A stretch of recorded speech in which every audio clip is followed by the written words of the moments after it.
the Fed overprinting money. And they overprinting money because of a change in our democracy. It used to be that when a political leader wanted to go to war, and this is in our Constitution, they had to go to Congress and the American people. And they had to get the tax allocations. They sold us bonds during World War II. All Americans were involved in the decision. They had to come to us and ask us permission, but they don't do that anymore. They just start a war, they fund it, they spend $200 billion to Ukraine without congressional authorization for that war. We are at war, by the way, and Putin has said if you put a missile into Russia, we are at war with the United States of America. Oh, and those wars, it's an undeclared war, but we're going to have to make it happen. And what they do now is they just print the money, and then they charge us not through a tax, but through inflation, which is a hidden tax. And it's a tax on the poor, it's a tax on the middle class. It's a mechanism for shifting wealth upward to this new oligarchy of billionaires. And that is what caused inflation. The other principal cause of inflation is the money that we're spending on chronic disease, which is $4.3 trillion a year. It's 5 times our military budget.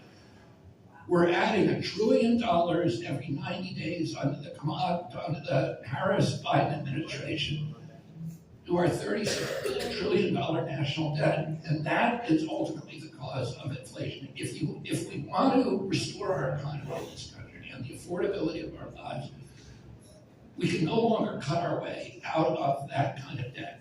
We have to grow our way out of it. We have to grow our national economy, our GDP is the only way to do it. And the way that you do that is we can cut the military in half. With the military budget, we were told in 1962, when the walls came down in Russia, in Eastern Europe, and we were going to get a peace dividend, and that the military budget was going to be cut from $600 billion to $200 billion, and that we were going to bring that money home and regrow our industrial base.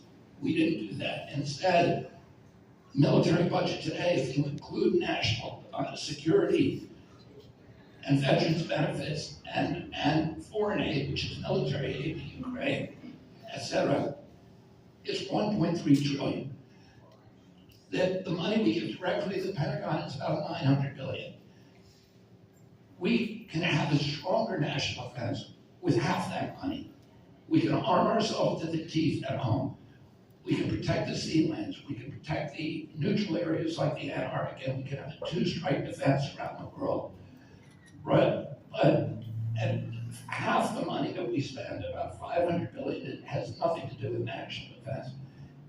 It has to do with global domination, which is the agenda of the neocons who now run the Democratic Party. We need to bring that money home and begin regrowing our industrial base. I'll give you an example. Every $1 million that we spend on military production, on weapons production, creates 2 American jobs. Every $1 million we spend on child care creates 18.